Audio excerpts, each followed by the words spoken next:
Growth fundamentally is about systems. Yep. When you're doing lean or agile, generalists are more valuable. An engineer who can design is much more valuable than just purely an engineer. You're trying to reduce complexity, you're trying to reduce these kind of connection points and having to go to another person to ask something. That all adds up and it makes the company slower, right? Managing complexity is the hardest thing in a startup. Very early stage companies, it's all hands on deck and you're sprinting from just trying to get customers in any way you can. Silicon Valley is a place, but it's also a mindset. Any plan, it doesn't survive the first contact with the enemy. For this episode, I flew all the way to Barcelona, Spain to sit down with Matias Kettunen. Having led growth marketing at Typeform, Pitch, Cello, and now Flow Engineering, Matias is an expert in helping early stage startups scale. In the early stages of a company, there's a seemingly infinite list of things to figure out. How to start selling, marketing, what to test, who to hire, and that's just the tip of the iceberg. Matias has seen it, lived it, and executed strategies that have helped drive some of the world's fastest growing software companies. In this episode, you'll hear advice on how to build an early stage team, how to think about different marketing channels, well-tested growth hacks every early stage marketing team can and should implement, and a lot more. Welcome to Learnings at Scale, Matias. Thanks for joining me here in Barcelona. Absolutely. In your adopted home city. Yeah. I mean, I've been slowly making my way down south from the Finnish Lapland, right? So this is closest I've gotten to equator for now. Are you really from Lapland? I didn't realize that. Yeah. Above the Arctic Circle. It's born and raised in Kemijärvi. Did you know you wanted to get into tech and that sort of thing, or was it sort of chance sequence of events? Super chancy, I would say. Like I originally have a degree in software engineering. Never really used that for a day in my life, but being part of the university crowd, I got sucked into startups by just having a right group of people in place at that point, and we just went for a pitch competition and happened to win the whole thing. And then I realized at that moment, okay, I'm actually pretty good at this marketing stuff, and it was really a lesson in marketing. So we didn't have any company, so every good pre-seed founder, like just making stuff up, like good mock-ups and everything. But yeah, we were able to convince people to give us some money, and that was my way into startups. Was that Superview? Yeah. It was an early attempt at augmented reality way before its time, and we totally didn't have any kind of technical skills to pull anything off there, but it was a nice exercise still, and you got to be exposed a bit to the world. Was that in Helsinki? No, that was still in Oulu. It's a very unheard. Well, Nokia has used to have their HQ there, might still have, and it's a bit of a tech capital in Finland, but still very close to the Arctic Circle. Yeah. Small place. But you were studying software engineering, you said? Yeah, exactly. Yeah. But on your pitch team, where you were doing the marketing at Sano, or? Yeah, I don't remember specifically how that happened, but it was just we needed to hustle, and I think I'm a child of my parents, so I think the whole entrepreneurial genes kind of start activating and became the kind of a CEO of the company. Yeah. And then from there to Barcelona, or what was next? No, a lot of steps in between. I actually ended up going to Helsinki and working for a marketing agency, just doing anything marketing, analytics stuff, data science. And it was a really great learning experience to go into a company. I was able to get exposed to so many different businesses, especially because this was a creative agency. I had a chance to work with Nokia to build their dashboards for their executive team, to being dropped to an e-commerce business, one of the biggest in Finland, and just, okay, let's figure out what the CRO stuff is all about and build a experimentation plan for these guys. And you just got to expose yourself to so many different things that was a really great place to then, okay, this is actually what I want to do, and just launch your career from that. You strike me as quite a sort of systematic person or a deliberate thinker. Do you think that comes from the software engineering training? Did you bring this sort of quantitative approach into marketing from the beginning, or was there something that you learned along the way or that made you think of it that way? It's a good question. I do feel like a lot of this stuff is, again, it's genetic in a way, like we're just like born with certain affinities in a way, and like for me it is, I am a bit of like a systems thinker in a way, and it just comes naturally, but I do see the kind of faults in that as well, and I try not to be too rigid in the way I do things. But I guess, to an extent, it's always been like something that I do, and it's core part of everything I do in companies, etc. So growth models, how to run cross-functional teams and everything, like it is a lot about systems, and I think it's good to like to do whatever you're doing. How do you think about balancing perhaps the data and analysis side of these things with the, I don't want to say gut feel, but I think that there can often be a trap in marketing where you have this glut of just so much data at your fingertips that you can feel, it's easy to feel overconfident, right? The opposite of analysis paralysis, where you have all these things, you can measure them and you can show the curve and you can draw conclusions, and maybe sometimes it's taken a little too far, or perhaps you disagree, but often you have to make these big decisions on imperfect data on short periods of time. You don't necessarily get to think about embedded seasonality or other statistical artifacts that could be there, things like that. Yeah, I think there's a time and a place for everything, and I think I come, at least the last couple of companies that I work with, like they're more early stage. So the problem I really see there is that companies and teams, they over-index on complexity in a way. So complexity is something that really attracts the novice. So when you see something very complex, growth models and Reforge, all this stuff, it's an example of that. Like, it looks very complicated, and it is to an extent, but you don't need to do it that way. I think the key thing that I've learned throughout the companies I work with is like just keep things extremely simple, focus on the basics all the time, and just what is the data that we really need to make these decisions, and just move the company to the next milestone. And that very rarely, like, you don't need to build like a very complicated system, even though I would love to do that, and I've done the mistake many times of like just like building way too much.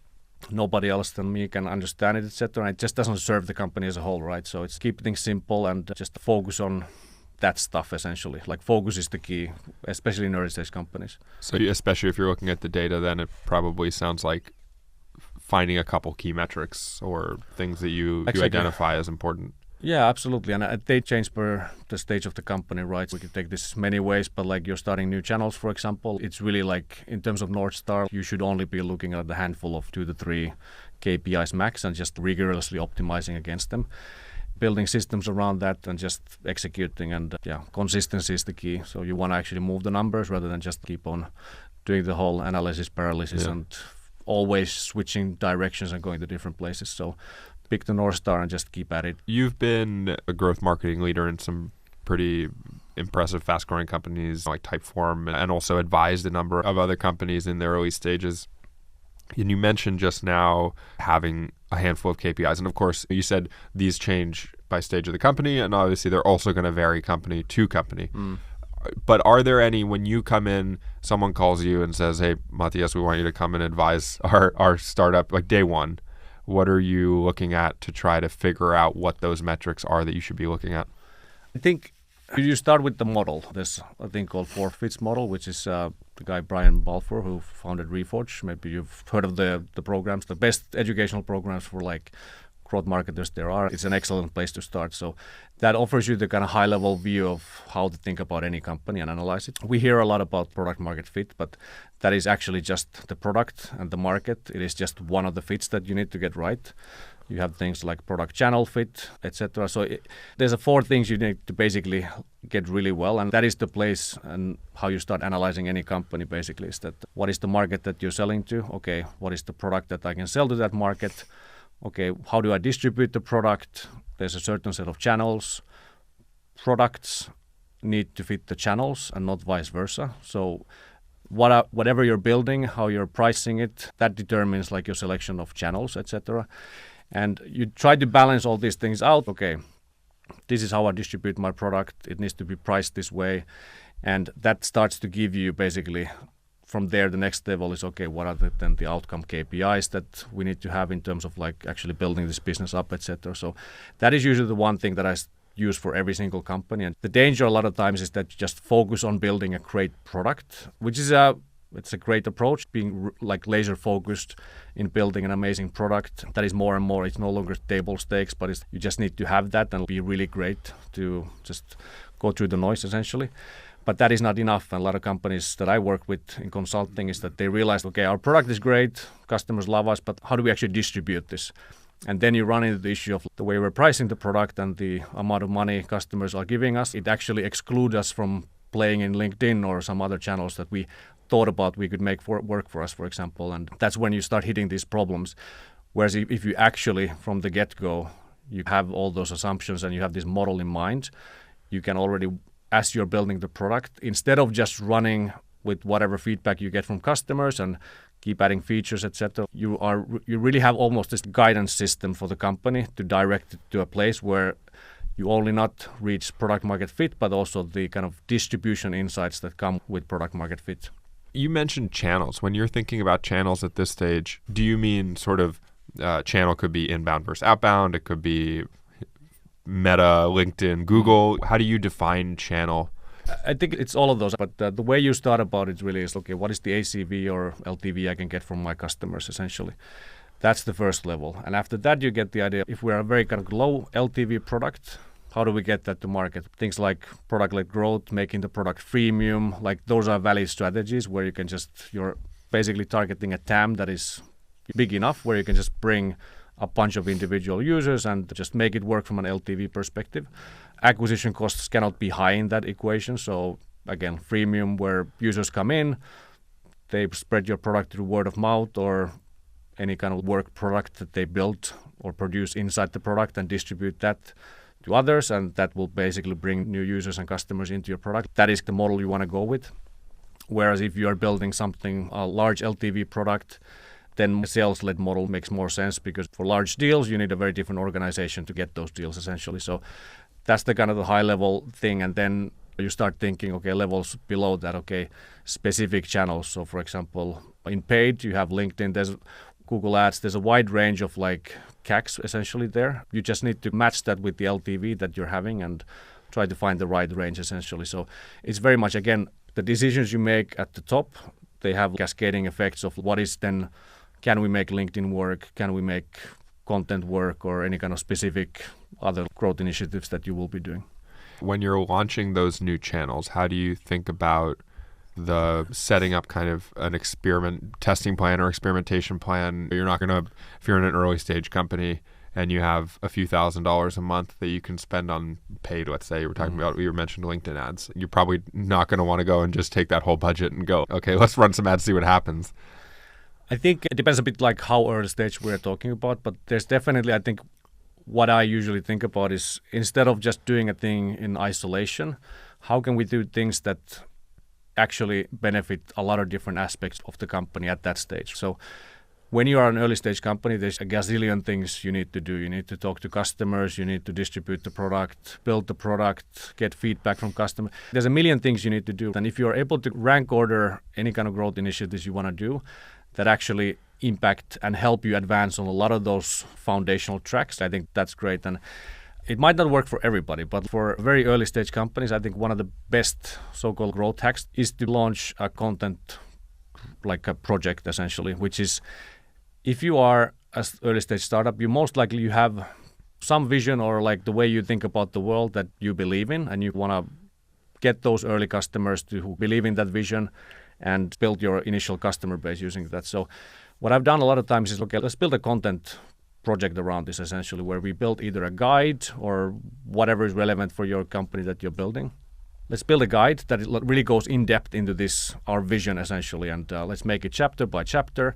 And instead of building and writing it ourselves, let's bring for every chapter, let's actually invite collaborators. So from different areas, people we want to associate ourselves with, who also believe in this vision, who already have user and customer bases that we can tap into, or it could be ecosystem partners like other vendors that are relevant for us, etc. Let's bring all those people and collaboratively build this guide. And it's interesting what it does, which is basically that we will learn about the market. We will associate our brand with these other cool companies that we want to associate ourselves. And it does almost the positioning for us in a way. So when a new customer comes in and they see, okay, there's all this space of tools and influencers and our companies in the middle, they will immediately see that, okay, what we are doing essentially. And the good thing when you collaborate with other people is that also takes care of the distribution of the content, because you have 3-4 influencers coming to basically help you write one chapter of that thing. They are happy to also spread that in their own networks, and distribution almost happens by itself. So project like this, you learn so much also about when you're actually writing about this stuff. So I'm looking for these kind of projects essentially where you can just build one thing and it will help you on so many different things. Other things, SEO, you will have every chapter targeting a specific keyword that is relevant for your business. You can use individual chapters as a kind of lead magnets for paid, etc. So it just does so much heavy lifting for the company in early stages that like I feel like founders in early stage should be like focused on that rather than just okay, let's launch LinkedIn ads, which can also be a fine way, but try to find things that are really doing a lot of heavy lifting for you. Can you share an example of a guide topic that you've done at a company in the past? I think the original idea, who did this first was Clearbit. Theirs was basically they were relatively new to the market at that time, and they were really able to do this and execute on it well. And I forget what it was something to do with like lead generation, etc. But really having like actionable chapters, basically like helping you figure out certain steps, etc. And that sold the idea of using Clearbit for me early on. And I was like, okay, this is a cool idea. We should do that more, but in a bit more systematic way.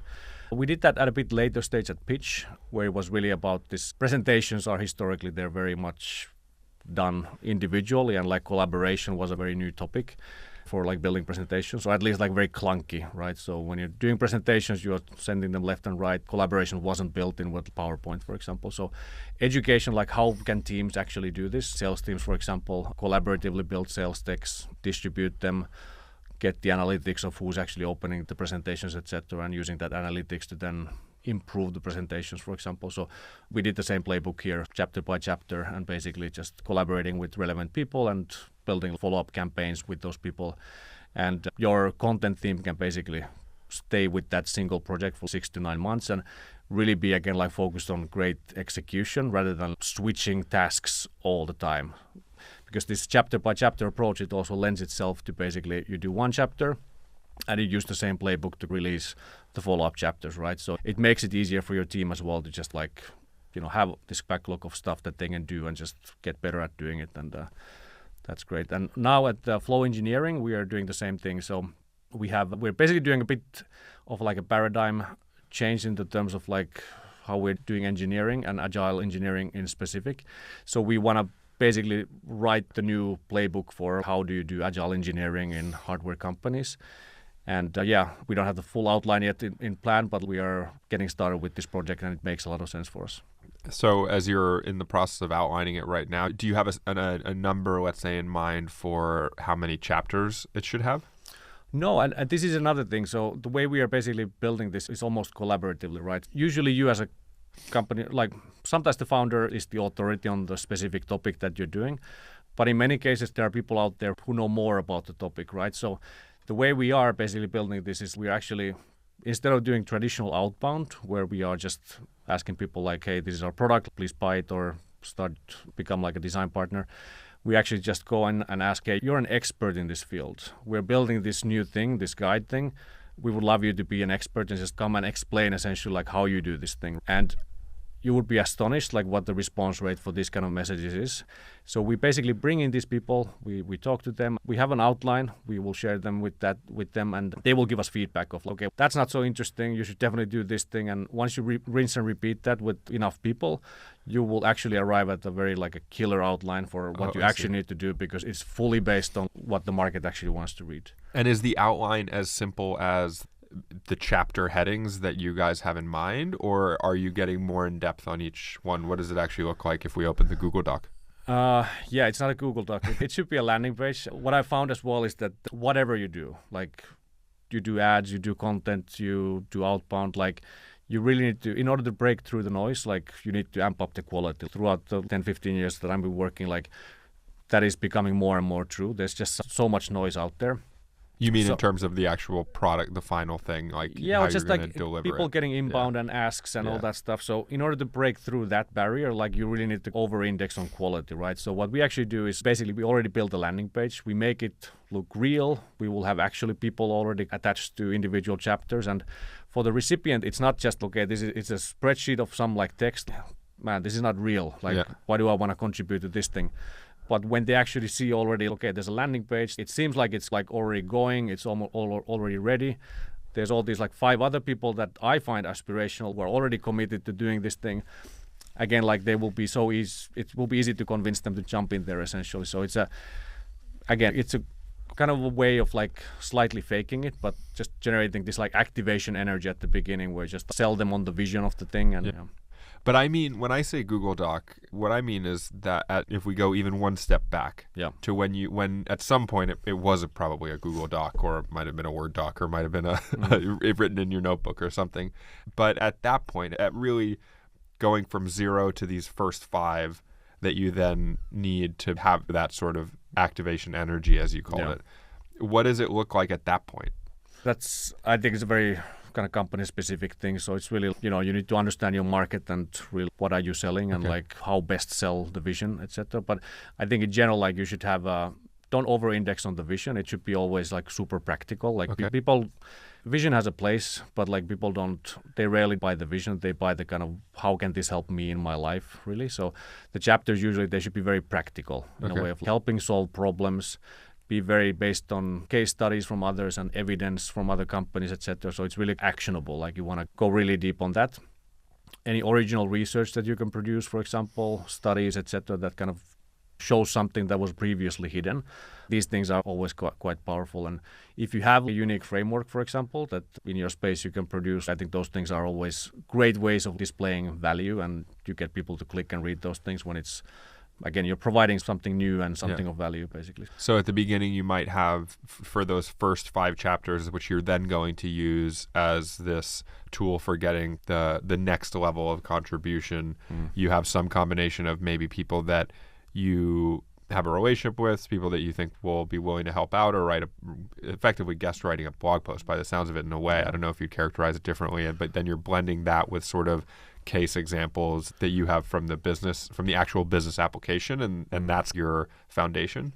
Yeah, exactly. And you should be very like data driven on this. And the good thing is that it's not a thing you build once and you forget it, but it's a thing once you build this, it is actually evergreen. You can keep on adding on this stuff. You add case studies, you embed them under the relevant chapters, and you can keep on adding stuff. You can prune things that are not necessarily working, etc. So it's really like, you could think about this as like the mega lead magnet on the website, where somebody comes in, like this is where they find about your vision and can go deeper into the topics that are relevant for you.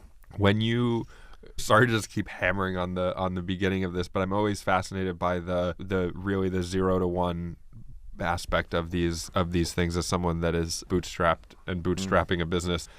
My frustration often when I hear things talked about is that there's this presumption of the previous step in the advice. So I remember that when I was learning about cold email, and it would be like, okay, so look at your account list and then do that. And I'm watching this and I'm like, where the fuck do I get an account list? Tell me of that part. So you shared there how we get these first 0 to 5 contributions or pieces that you need in order to have the foundation to have something to go and reach out to people with. Yeah. But if we go then even one step farther back, if I'm understanding you correctly on how you put this guide together, or tell me if I'm missing something, you probably have some internal title of the guide or if I were doing one for this, maybe it would be how to launch a podcast in 30 days. And then inside of that, I'm going to go have those chapters. Is that correct? And then how do you think about finding that key sort of high level topic that then we're going to go run with? Because you're kind of, to a degree, then I don't know if you'd agree, but then you're stuck with it maybe.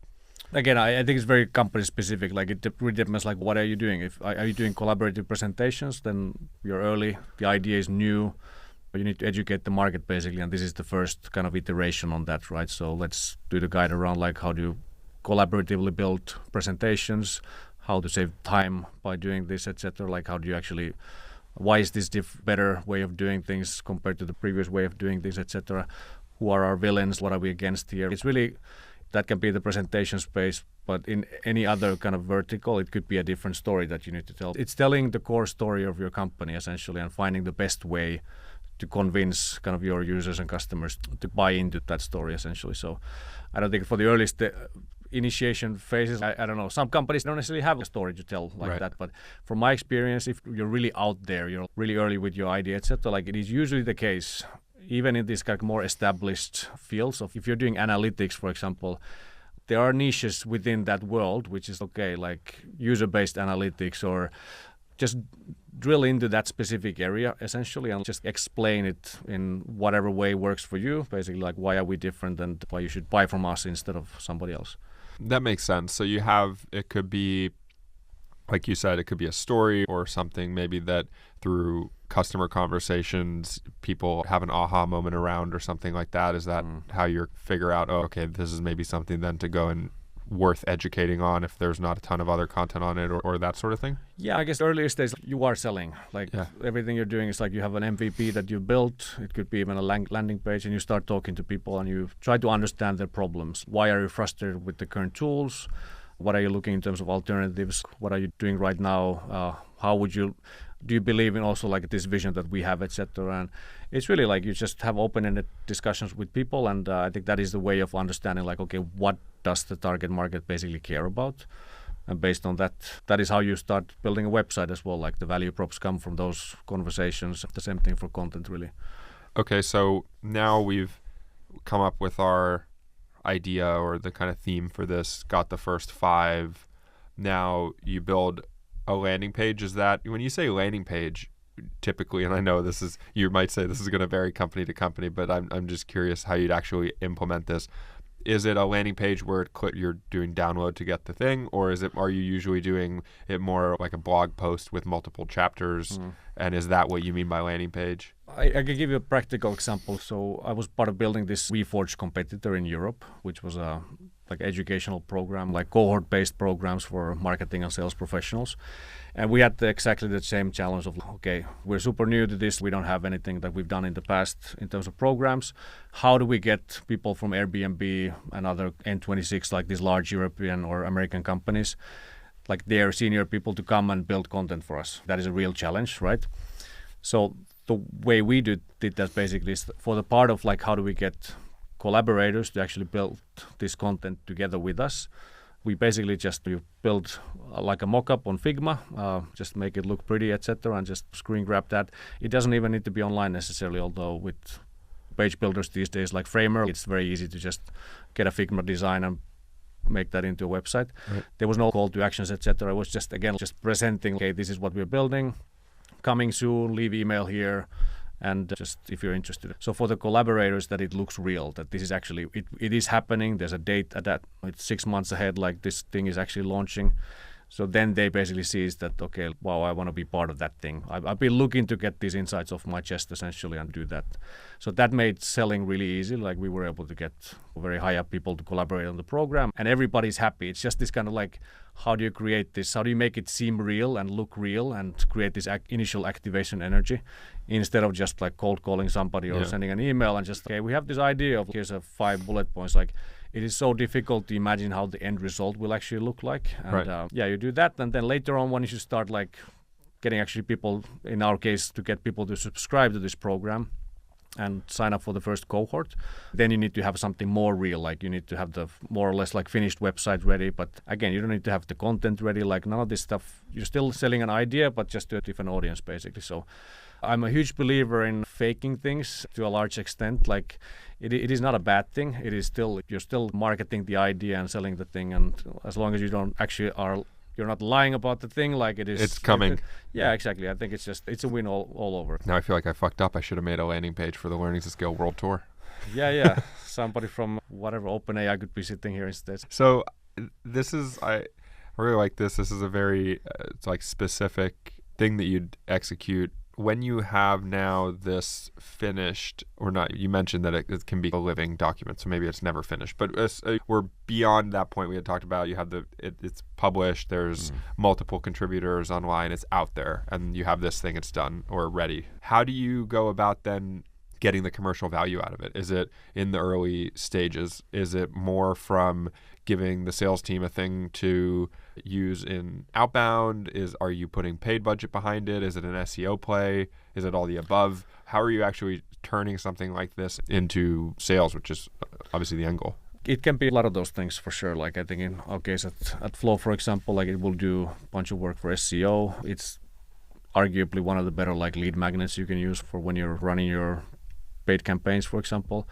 And also just for the average person who, like early stage companies, they're built on word of mouth to a large extent, even sales-led companies, etc. You will have people coming to your website, and that is the kind of secondary CTA. Like if they're not convinced about your product yet, that is the way for them to go deeper and read about stuff. Because it's a relatively, I see a lot of like early stage websites where the content is just so shallow almost. Like Yeah. you have the headlines and everything, and the clarity of copy usually isn't as clear, so you're left guessing. Okay, yeah, this idea, but like it's fuzzy, and like people have a very short consideration span. So you really need to hook them with your page, and then this is the thing that kind of allows them to go deeper and just like really get bought in with your vision, essentially. This specific play, this kind of lead magnet, do you think this is more applicable in a product-led company or a sales-led company, or is it all the above? From the companies I work with, like we've been able to make it work in almost every type of company. I think it's just like that is the building block of so many different things. Like you cannot do sales without having solid content in terms of case studies or whatever.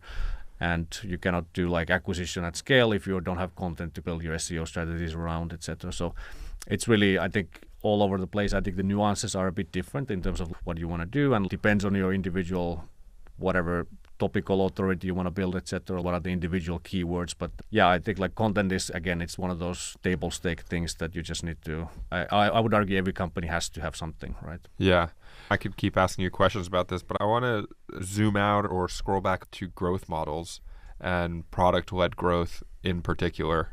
When you're coming in to build and scale a product-led growth model in a company, what does your first 30 days look like? And again, you might say varies from company to company, but I just mean, what are you starting with? Is it a deep dive on the website to make sure that the messaging is easy to understand? Are you thinking about pricing? Are you focused on building a lead magnet? What's your thought process or thinking like there as someone that's built really successful PLG models? What I've learned to do now is to really, you get hired to do a job, but does the company actually know what they really need and what the kind of the real problem is that they're trying to actually need to get fixed? So for me, again, it goes back to analyzing the company on a kind of foundational level almost, just like understanding the model, challenging some of the core assumptions, like why are we doing these things the way we're doing them? Are we actually like building on the right channels, etc.? And this is more again from like on the cusp of or past like product market fit stage companies essentially. So obviously when you are more at like growth and scale stages, like then there are established things that are already working. But I'm talking more about early stage companies, like coming in and just like challenging a lot of these assumptions and just have a beginner's mind almost of going in and just, okay, if I would build this company, would I do it in this way? And then it's really like second, it's like just data. Like you need to really understand what is happening in the company and what does the funnel look like how are things working. For example, it was basically hard to do growth marketing and just, okay, let's do 3 channels. We just need to start growing and scaling these channels. But very early on when I came in, like we realized with the early team is that we actually have a big activation problem right now. Like we're not ready for adding bunches of acquisition on this thing essentially. On the product side, you mean, or? Yeah, exactly. Okay. Product activation, like we currently people were coming in, they weren't really discovering the value. So that was the hot topic that really needed to be fixed first, because that was obviously leading to really bad retention. So why do we waste money on acquisition when like people don't necessarily stick around and they don't really get the value of the product? And so it completely pivoted my role to become more of, okay, instead of doing the acquisition, like I actually need to work with the product team more and really take a step back. Let's think about the growth model as well for the company, and let's tackle activation first, essentially. So really that is the kind of first thing, and it's difficult to do that before you join a company, because like rarely do do you get access to their kind of mix panel or whatever amplitude and just go through the data and everything around. So yeah, you will discover some of these things. So really the first 30 days, like you should just like orient yourself around like the high level stuff and speak to a lot of people, and as soon as possible, again, focus on the quick wins and deliver value, because that's the way that you get actually then to execute on your broader plan, is that you actually deliver some value early on. You talked about challenging you have to come in, you have to challenge the assumptions. You can't just accept what you're told. And a big part of these types of roles is not just doing as you're told, but figuring out what needs to be done. And you also mentioned digging into the data. I'm curious to unpack those two, assumptions and data. Are there any common assumptions that you see that now going into new companies that you know, okay, I need to stress test that? And then on the data side, are there any key metrics that you're going to go and look at to get a pulse on where we're at? Maybe you're looking at the conversion rate from trial to paid, or how many people land on a landing page and sign up, whatever it is. Are there any specifics on those 2 points? I think it's a little bit specific to every company, like where you actually want to drill down. But I would argue that space is pretty figured out. I think there's a lot of great writing around what are the key metrics you should look, depending on whatever model you're running. So is it sales-led, or if it's PLG, you can easily go to whatever VC fund. They will have a guide for that, or your Elena Verna or Lea Tarin. They have amazing guides on what are the metrics you should be following. We can focus on PLG for this one. Exactly. I think in general, like it's really, I have a list somewhere of 10 things that I usually look at, but it's really like just understanding the sources. It's understanding the funnel from start to finish. It's really understanding the ICP. I think that's another thing that you should be challenging. And then just the overall model. I think that's pretty much what I can say. There's not that many things on a kind of the first pass that you should be looking at, and that will reveal the problems relatively quickly of, okay, what is the part here that I should be focused on and what is unblocking. But really, you in general, like you want to focus at you start from retention and then you work your way back towards like activation and acquisition, etc. Because there's things if there's fundamental core issues with the product, as in like people come in, they don't find value, they don't retain, they don't form a habit around the use of the product, then anything you do top of funnel like that will have a very bad or like non-existent impact, because if there's something fundamentally broken in the product. So yeah, really start at the core. You need to understand product, especially if you're doing growth marketing and you believe that you're outside of that space. No, that's not true. Like you really need to embed yourself within the product organization, be core part of understanding their metrics, etc. So you cannot just, again, like anything that silos you to some other corner, you won't be able to make the impact that you want to make later on if you're just sitting on the sidelines and you cannot really have the authority as a growth person to influence, how growth work is done inside the product, for example. So yeah, you need to understand the whole thing essentially. So once you've come into an early stage company, you've gotten your arms around what you were just mentioning. Maybe you've had some customer interviews, you've dug in on the retention side, things are good. There's no dramatic red flags there. And let's assume for the sake of this question that it's, like I said, early stage company, maybe they have a couple of channels working, but you're being brought in to really build growth out and start scaling it. And you talk a lot about how important simplicity is, and I think it can be really easy to fall into a trap of just fooled productivity or whatever by running a bunch of different experiments and testing all the copy everywhere and so on. What are you commonly testing or trying to figure out as some of those first steps on trying to drive an exponential growth curve? Is it testing some specific ads or try varying copy on landing pages? What are you doing at that stage of a role in a company? Yeah, I would say it's none of those things. Nice. It's growth fundamentally is about like systems. Yeah. It's about building consistency in the way you do things and like consistently doing things really well, executing well, like we discussed. And that is then how you add speed to the team. So it's really like growth and every aspect of building a company. Like it's about, you should be thinking about how you can shorten the cycle basically of anything you're doing. So if it's in terms of running experiments, like how can we get better and faster and more reliable on this thing, etc. So it's really about building systems essentially. And at the core of the system is the team, right? So you will have a cross-functional team, most likely, that you will be working on, or if it's an early stage company, it's the whole company is a big cross-functional team. Yeah. And it's really, simplicity is like across all the roles that I've worked with and the companies, like that is the thing that you need to get right, or like that you should focus on. It's just doing a few things really well. It's all the way from like how you prioritize, what do you focus on, to how do you run rituals. I see a lot of businesses, they bring in productivity tools like Asana and Monday, etc., and just build these massive like Notion architectures, etc., that nobody ends up using. Where I feel like a lot of companies up to 10 to 15 or even beyond that would be better to run the company by just a spreadsheet of a 2x2 square that lists company updates, key metrics, what are the biggest risks, and then what are we focusing as a company for the next 2 weeks, for example. That is your operating system. Like it should be really the lightest weight thing that you can actually build, and then focus on that people actually understand it, that they use it, and you get repeated use out of that. So again, like simple systems, try to build consistency. And when it comes to experimentation as well, like it is a system. You look at the metrics. This is what we should be focused on.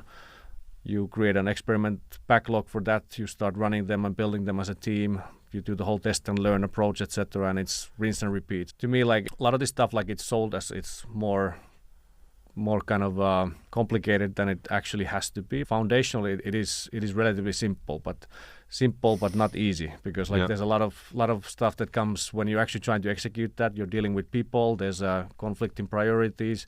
That is where the complexity actually comes from. But on a high level, like it should be a really simple playbook that you're running, and it's not just going from growth experiment to growth experiment and just randomly trying stuff, but building a repeatable system, repeatable engine around what you're trying to do.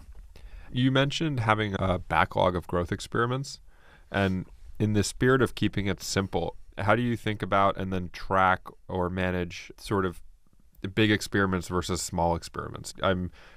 Tell me if I'm wrong. There might be some time where you want to test an incremental copy change on a landing page. I'm just trying to think of something small versus completely tearing down the whole landing page or the sequence of events in some onboarding flow or something like that. Are those two just one line after the other in the spreadsheet? Or do you have some system where it's like estimated difficulty level, low, medium, high? Those are often the kinds of traps where you can accidentally bake in a whole bunch of complexity, because then it ends up being this three-headed monster of a spreadsheet that has this matrix of the different project types or experiment types. Yeah, that's a good question. I've done mistakes in this front as well. But I would say the way I do it is really, again, you're dealing with people. Other people, they have their own kind of context and like the way they see the world and whatnot. And so really, whatever you design, again, optimize for the fact that people actually understand it, that they are using it, not for whatever you feel most comfortable in doing or whatever the latest thing that whoever influencer wrote about. That's the danger. Like I've done the mistake in the past, like just bringing in models that are like highly complicated, but I'm the only one who understands them. Yeah.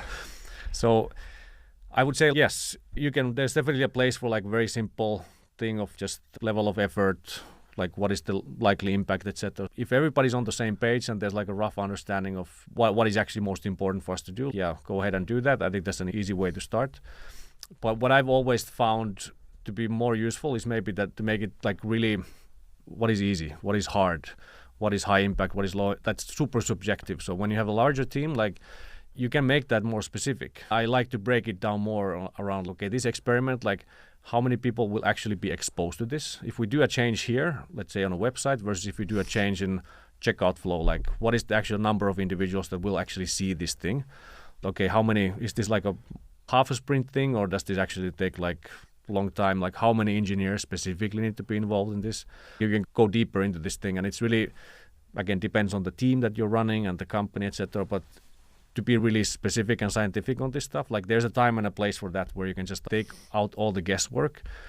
And if somebody comes up and says we should do this thing instead, you can just plug it into the model and point out that, okay, like actually the ROI, it's not as high as this thing, like when you consider our like batting average of like experiments actually working. So you can definitely be more specific on these things, but for many companies, like that is a bit of an overkill, to be honest, and you're much, again, like focus on just like shipping stuff and just like working on things, and don't get stuck up on like the brightest, whatever the next model that looks amazing, but really people need to understand it, they need to use it, and it should help you to just ship faster and learn faster. How do you think about then the quantitative estimation of the impact of an experiment versus the qualitative? And that might not be a great way of phrasing it, but I'll explain what I mean, which is that one thing we joke around a lot about at Opuscope is you'll see these companies, and SaaS is the worst at it. I feel like sales enablement SaaS especially, where you could hit the target buyer in the head with the website and they would have no idea what the company does because it's just buzzword after buzzword. If you have that problem, you probably shouldn't be spending any energy, or maybe not any energy, but you probably should be spending all your energy or majority of your focus on improving that copy on the website and making it so that if your customer gets there, they understand what you're doing. Yeah. But the fact is that a lot of companies don't do this. These are not seed or pre-seed companies. These are companies that have hundreds and hundreds of employees and they're profitable, or they have tens of millions or hundreds of millions of dollars in funding. Clearly the resources are not the issue. There's something else at play. How do you then, and not to sort of make you interpolate or guess at what's happening inside of these huge companies, but how do you figure out which thing is going to be the most impactful, because my kind of, I think what I'm getting at is that it's easier said than done, right? It can be hard to know what is the point. Is it something as simple as go talk to your customers and see what they think, or? No, I think the problem you outlined there, it really comes from siloed, like teams operating in silos, and just the company grows, the complexity grows, and you end up in these situations where like stuff suddenly, you end up with like a website of a big bank essentially, where nothing makes sense, and it's like, why do we have this random? It's so random, right? So that comes from complexity. I've seen that happen in companies where we ship like really weird experiments and weird website updates and everything, and people just ask, okay, what led to us to doing this thing? Managing complexity is the hardest thing in a startup, right? So I think that's, in order to start answering that question, what should we focus on? I would really go like steps back and think about, okay, what is the team? What does the team actually look like? Who is owning this specific area here? So I believe into these two pizza teams. So you have a cross-functional team that is small enough that they can clearly communicate with each other, and you don't add too many connection points, etc. And like everybody can be fully aligned and loosely coupled away from the rest of the organization in terms of they have a clear area of ownership. So either they own like a specific customer journey of a specific ICP, and they own the kind of the whole journey and the outcome of that specific ICP. That is the prerequisite, because if you only own like a certain piece, then you will be optimizing that certain piece, and you will be like decoupled from all the rest of the organization. So you need to get ownership correct first, and the kind of teams owning outcomes. Those things need to be correct first. And secondly, then it's okay, this is the funnel. Let's look at the funnel. Where are people dropping off the most? If it's acquisition, let's look at the website, or if it's our ads, or if it's a combination of like ads are telling something different and the landing page doesn't like cash in on the promises made in the ads, and then like sign-up experience is saying something completely different. You start figuring out like what is actually broken here, and you look at the data of the whole user journey essentially. That will point you like, okay, acquisition is an issue, and then I think there's a clear playbook of talk to customers, look at data, run experiments, etc. When we were WhatsApping before this, I think you said something about how valuable it was that you learned a little bit about copywriting and design. So A, did I get that right? And B, are there, as a marketer, growth marketer in these environments, are there any other skills that you'd recommend learning, or that you've found a lot of value in terms of not contributing to this problem that we're talking about, where these siloed functions lead to bad outcomes? Yeah, and again, I'm more in the context of like earlier stage companies, right? So I 100% I do believe, first of all, in a kind of a, when you're doing lean or agile, like generalists are more valuable. Engineer who can code, engineer who can design is much more valuable than like just purely an engineer. Like it's just, again, you're trying to reduce complexity, you're trying to reduce these kind of connection points of having to go to another person to ask something like that. All adds up, and it makes the team or the company slower, right?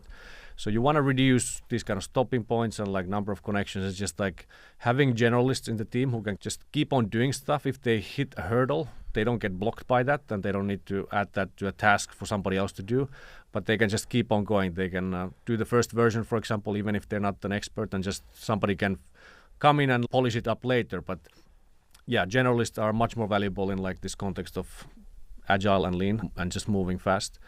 Personally, I believe everybody can learn anything. Like I think I've gone from different things, and I do feel that there's like an 80-20 for everything that you do, for copywriting, for design. If you just have the willingness to learn about this stuff, like you can do that. There's certain set of principles for great copy, like simple sentences, don't use acronyms, jargon, just clarity, like all these things. Like there's a finite list of things that you can do that is just gives you the 80% of all the copywriting talent that you need. Same for design, like understanding contrast, understanding like emphasis and all these things, like allows you to do a pretty good job. And again, if you have the mindset of just like copying and knowing like what is great already, taking that and then just applying it to your own use case, like you can get really far. Yeah. And it's really the willingness to learn that is, I feel like, the blocking issue here. And with AI and like bunch of tools, like I do feel like we're getting to the point where you have this return of a Renaissance founder almost, where you have a founder who just knows about a bunch of different things, and by using tools you can just add so much leverage, and you can have smaller teams building much larger things than ever before. But it requires that you need to be a bit of like a mini expert on a lot of different things, so you can really package it correct and again put it to the market. When you think about channel selection, you mentioned content versus paid, let's say, and I think that's something that a lot of companies wrestle with. Should we invest in paid early? Should we do content? I don't know, my view might be that it's a little bit of both. I think they have advantages and disadvantages, right? Paid, you can very easily light a lot of money on fire if you have the wrong team, or you just do it wrong, do it poorly for any number of reasons.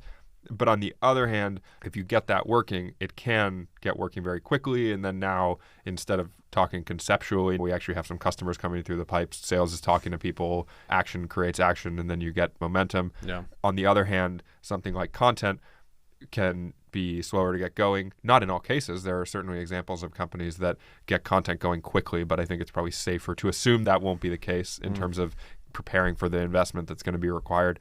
But then it can have massive longer tail impacts as that flywheel gets going, and then obviously you pay for the content once, and if the organic reach is good, on an SEO, if you have a very good SEO play, that you can pay dividends for years.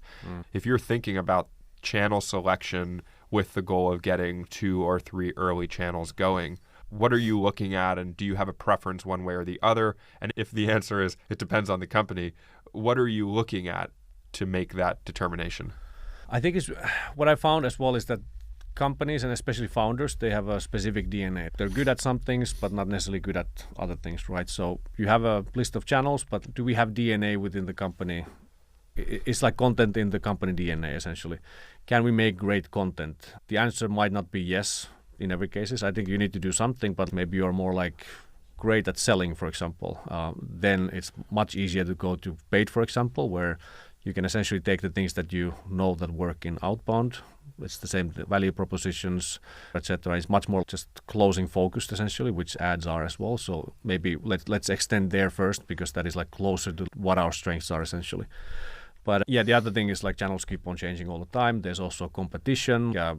You need to just evaluate it, what makes sense right now. Same thing, like all the social platforms, the algorithms change. Suddenly it's short form video. Everything keeps on changing. Any plan, it doesn't survive the first contact with the enemy, essentially. Again, go back to the system and really evaluate this on a higher level, basically. But yeah, DNA is one, team skills as well, how easy it is to hire these certain people. Like I think, again, some topics are easier to write than others, for example. So it really depends. If you do paid really well, you need to be much more data-driven. So does your company have a solid data that you can actually use to inform spend decisions, etc.? So you need to look at these things and just really think about how does your product fit into the channel, essentially, and that's about it. You mentioned no plan survives contact with the enemy. We've been talking a lot about the sort of maybe conceptual side of some of these things, or how you'd think about it, how you'd approach it, how you'd plan for something. Once you go out into the world and you start executing, how quickly are you adapting these things? Like, what does no plan survives contact with the enemy mean to you, versus how long are you holding on to your conviction and saying, we have a hypothesis, we're going to we think that the competitor is wrong or whatever? Obviously, these things are not black and white, but like early stage, it's a bit fuzzier, I would say, but it is always better to get more specific around this. So whenever you run an experiment, and investing into a channel, it is an experiment. Doing live events, it can be treated as an experiment. Like you just think about it ahead of time, basically, of okay, what is the ideal outcome that we want to achieve from this? Like what do we expect to get from this? And then just be very rigorous again. Okay, these were the expectations going in.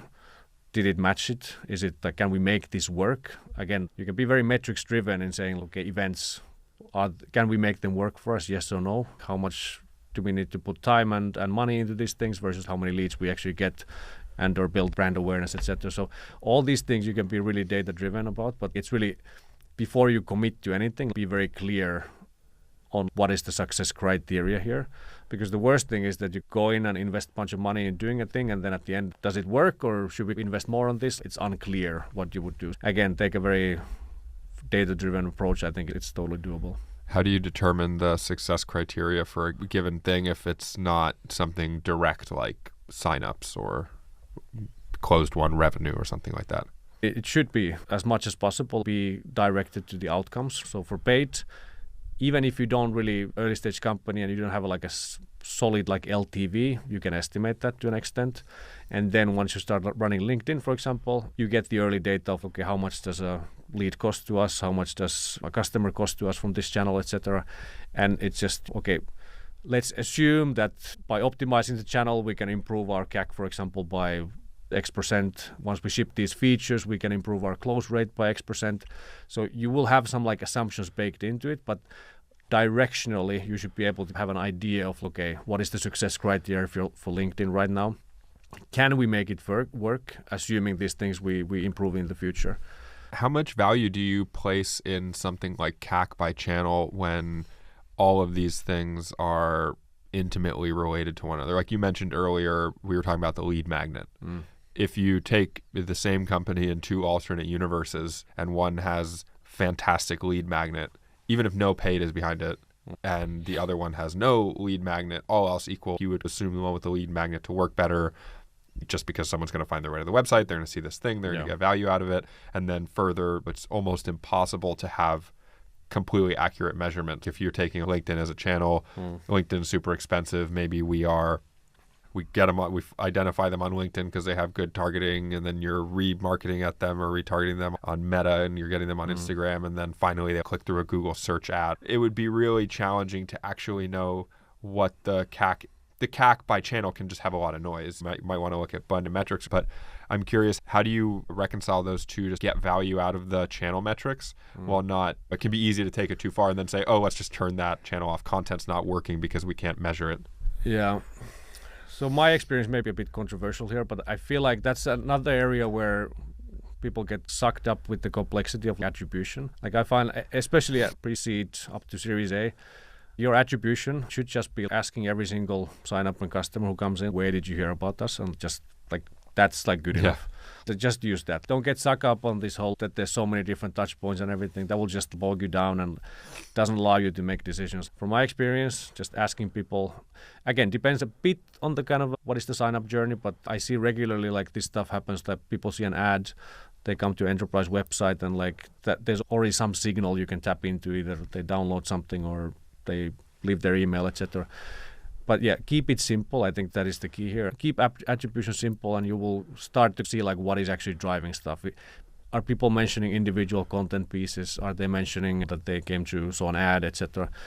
There's fuzziness there, but you just need to get to be okay with that. And then later on, obviously, you can solve this stuff with tools, etc. But yeah, I would say keep it simple. Again, focus on execution. And in general, like if you talk to a lot with customers and you keep very close contact with your customers, essentially, like you know when something works. Like it's just this kind of feeling that you also get. So it's a bit more qualitative in certain ways. But yeah, definitely do a post-sign-up survey. That will help a bunch. Keeping it simple. I feel like that's the theme of this episode. I love it. And, it feels like part of that is, as you mentioned earlier, and we were even talking about before we started recording, was that you can often, it helps to keep things simple when you have generalists that can wear multiple hats, and it's not, oh, I finished writing the copy for the landing page, and then you're waiting for the designer to design the landing page, and then you're waiting for the next person to do the next thing, and the next person to do the next thing. And I don't mean to frame the question too specifically. You can answer this more generally, but obviously the show is called Learnings at Scale. And one thing I'm always very interested to find out about is if there are specific things that you've learned throughout your career, anything that stands out as far as a learning or a lesson experience, something like that you feel like has given you an unfair advantage in a way in your career? I don't think there's anything new specifically, but I think just being like broadly curious. I think universities is a very, let's put it this way. I think Silicon Valley is a place, but it's also a mindset. And the way it is a mindset, or how you can, even if you're living in Europe, basically, like how you can tap into some of that is just to be, again, very curious about things, read broadly, talk and network with the people left and right, essentially. And one of the kind of early stage career advices that I would give to people, especially if you're somebody like me that is broadly curious about stuff but doesn't really know what to commit to, like working in agencies or freelancing, I think is a really great way to go in and be exposed to a wide range of different type of companies, essentially. And freelancing specifically, because you also learn, you need to build a website, you need to sell and market yourself, and there's a lot of like valuable skills that you learn there, basically. So I think just doing that, being broadly curious and reading, I think reading is the best thing one can do. I think as long as you read the right stuff. So to me, that has helped me navigate very different situations, as when you have the foundations are there, and you can start relying on your intuition much more in these situations. You mentioned reading a couple of times there. Are there any books that you've found yourself recommending again and again, or more than others? If one doesn't come to mind that you've recommended more than others, it could just be one you like. In terms of reading, I have a bit of a soft spot for everything like military. So I was 1 year in the Finnish military as well.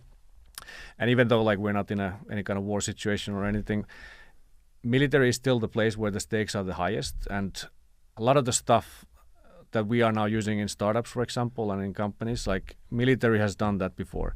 The stakes are the highest, and fundamentally it's always about the same stuff. Like you're leading people, you're dealing with people, and it's no different than when you're building a tech company. So few, I think, like books that I found very useful and very tend to recommend. There's one called Team of Teams, which is really about this kind of how to build decentralized cross-functional teams. Very applicable to kind of team building in the software world. The other is Extreme Ownership. I think it's recommended a lot, but it's just like a solid thing again of having very simple operating principles as a team or as a company and just executing on them really well. Having clarity on things and decentralized command, again, ownership and everything, super great themes. And then finally, there's one, I wonder if I butchered the name, but Turn This Ship Around, which is, it's a nice, real case study of a submarine crew essentially who's really badly led, and a new leader comes in and just very practically takes you through of like how did they go from the worst team in the Navy to become the best submarine crew essentially. And again, one-to-one, a lot of great like leadership lessons there, etc. So I do understand like military context, like it doesn't work well in a lot of companies. So I made some mistakes in the past where I got like super excited about this stuff, and then I was like, okay guys, let's start doing this Team of Teams thing, and people were not buying that stuff. But definitely take some lessons, but maybe tone it down if you're working in a more startup-y environment, for example. We'll link all those in the notes. Maybe last question as we're coming up on time. You mentioned how anyone can learn anything. Is there anything that you're especially focused on learning about right now or excited about figuring out? Could be related to marketing. It could be completely different. Maybe you're learning how to sail. I don't know. Yeah, I mean, I have a bunch of interests, obviously, but having children at home, like it almost limits your time a little bit. But yeah, currently I'm very interested in building my own log cabin somewhere in the Finnish Lapland soon. It's a very cool, like, doing things with your hands. Like I think that's always been a thing that I've wanted to do. So yeah, something just using hand tools, selecting the wood coming the next year to cut them down during the winter, turning those into logs and building a house. Wow. Have you seen that guy on YouTube that does this? I'm sure there are many guys on YouTube that do this, but they chop it down with the axe and they're like tarring the roof or whatever. Yeah, exactly. I've always had this kind of, I just want to do stuff with my hands, and like sometimes with software, it's a bit very intangible, like what you're doing, etc. Yeah, that's on the bucket list. So okay, very cool. Well, Matias, thank you for taking the time to come and chat with me. Hopefully, maybe we record the next episode from your log cabin in northern Finland. We will have a Starlink attached to the roof.